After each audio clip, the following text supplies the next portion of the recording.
usually have their value. The Prophet ﷺ always asks the man when he wants to get married, and vice versa, the woman when she wants to get married, is to search for noble background. There is no harm in that, but that should not be a pretext to oppress other, or think that I have a certain leverage and I will enter Jannah and others before the others, which was the complexity of the Jews.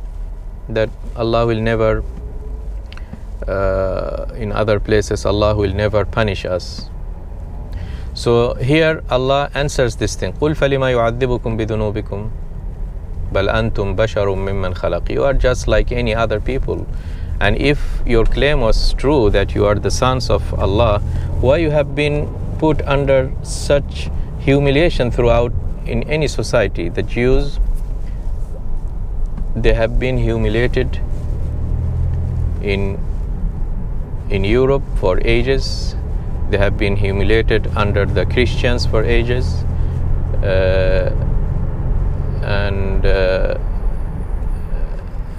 and they have been under humiliation in Egypt under Pharaoh at the time when Musa came to them. So if that claim was true, why you have been under this punishment? لِمَا يُعَذِّبُكُمْ بِذُنُوبِكُمْ. أعوذ بالله من الشيطان الرجيم. يا أهل الكتاب قد جاءكم رسولنا يبين لكم على فترة من الرسل أن تقولوا ما جاءنا من بشير ولا نذير فقد جاءكم بشير ونذير والله على كل شيء قدير. وإذ قال موسى لقومه يا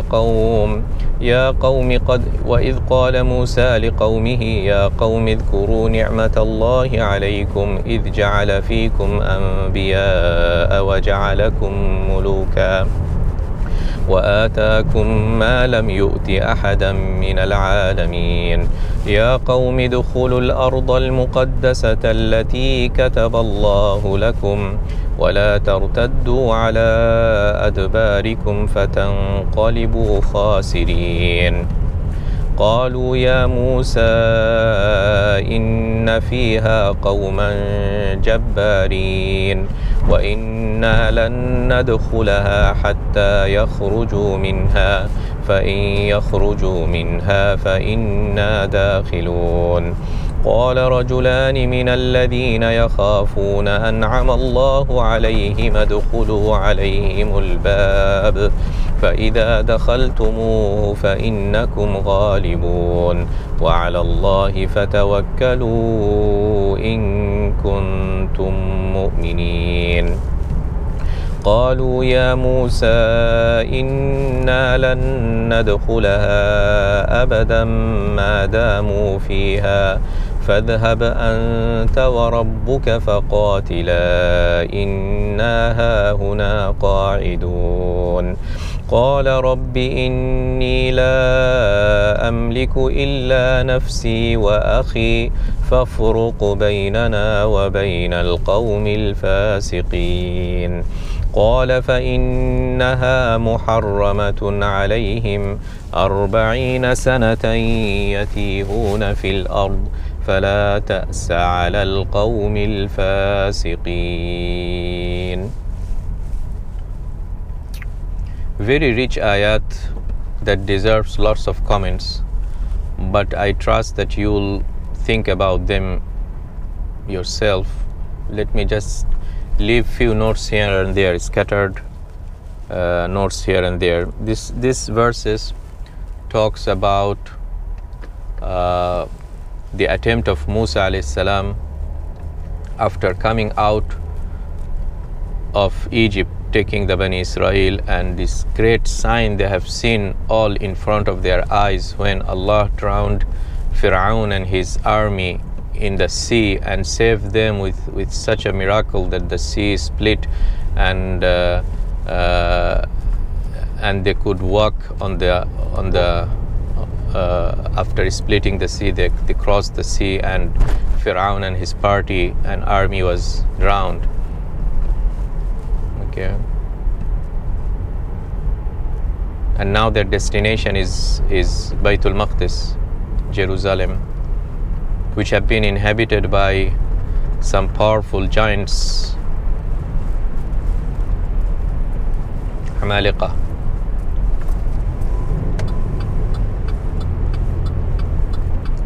And Musa is asking them that let's go and get this city. Let's open this city, make it an Islamic city, and establish the rule of Torah in that city. Not only that, Musa told them a secret, powerful knowledge that he got from Allah. And that knowledge should have been very sufficient to a people who just saw the favor of Allah by drowning their deadliest enemy, Fir'aun, who have been oppressed them for ages. And that secret knowledge is that كَتَبَ اللَّهُ لَكُمْ. Musa told them, by the way, Allah has written it that you're gonna get this city. All it requires is a little bit of struggle, which is a must in any kind of human interaction. But the outcome is that Allah has already, who knows the future, Allah has already written this city to you. ادخلوا الأرض المقدسة التي كتب الله لكم. This sacred land which Allah has been given to you. But that sacred land has been inhabited by some powerful people, and they have been there for long time. They have their properties, they have their attachment with the land, so naturally they won't give you like, oh, we have been waiting for you, welcome, ahlan wa sahlan, we are leaving, just take the city, ma'as salama. It wasn't the case. It never happens this is our attachment to the land. So you don't expect that. You would expect some struggle, some jihad, but don't worry, the outcome is known. So this is what Musa told them. But immediately those Bani Israel, after seeing all the mercy and favors of Allah, and after hearing the promise of Musa, still they started to give some conditions, which is never possible. لن ندخلها حتى يخرجوا منها فإن يخرجوا منها فإنا داخلون. The most funny excuse one can ever hear. That these are strong people. Oh Musa, these are strong people, and we never gonna go in until they get out. If they get out, we'll get in. So in other words, we are not ready to struggle.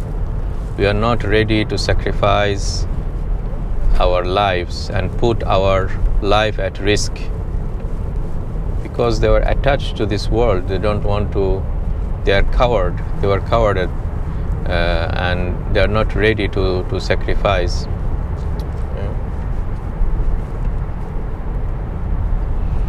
So there are lots of voices trying to convince them. ادخلوا عليهم الباب فإذا دخلتموه فإنكم غالبون. Just enter the city.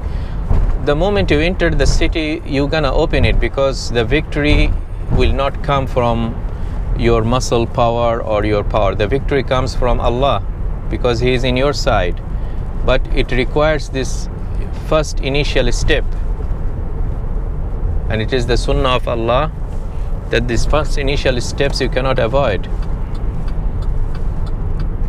This is a struggle. Whenever there is a book like Torah that already came to them, and this book, the signs of Allah now is this book, becomes this book. Whenever a divine scripture comes, then Allah's signs is that divine book. Like the Quran who came to us, that's the miracle of Prophet Muhammad ﷺ. And that miracle includes or contains these instructions from Allah.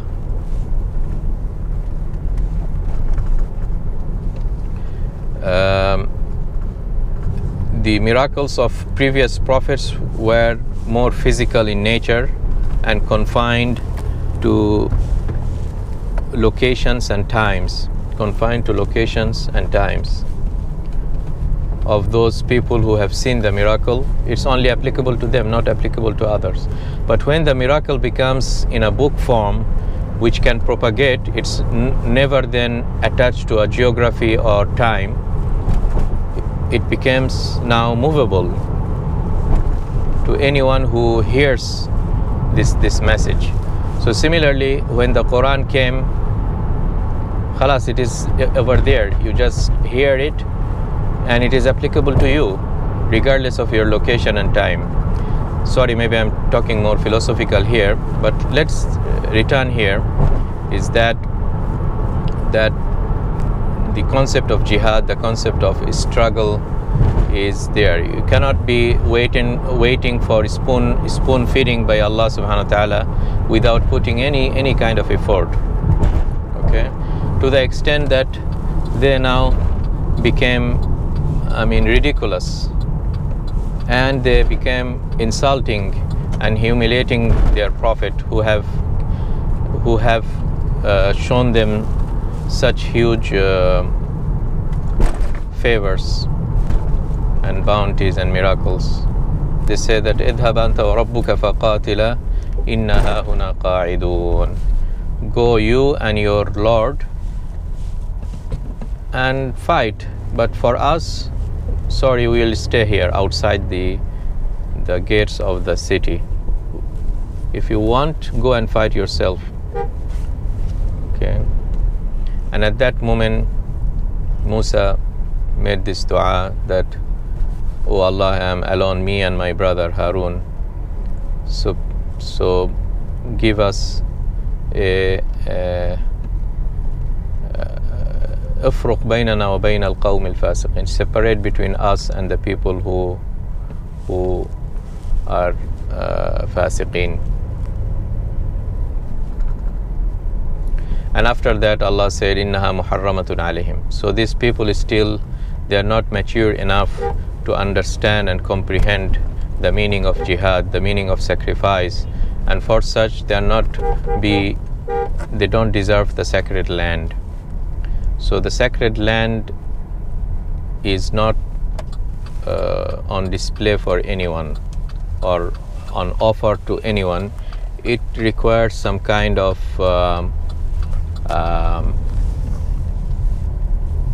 some kind of conditions of the people who deserve the sacred land. Okay. It requires this respect to Allah subhanahu wa ta'ala, the understanding of Allah's message and the belief in that the messenger who came to them and his message.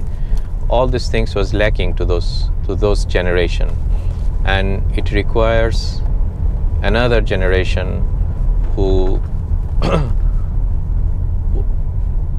has this kind of qualities inbuilt into their hearts and minds, and they grow up in hardship and took the instructions of Torah again over 40 years,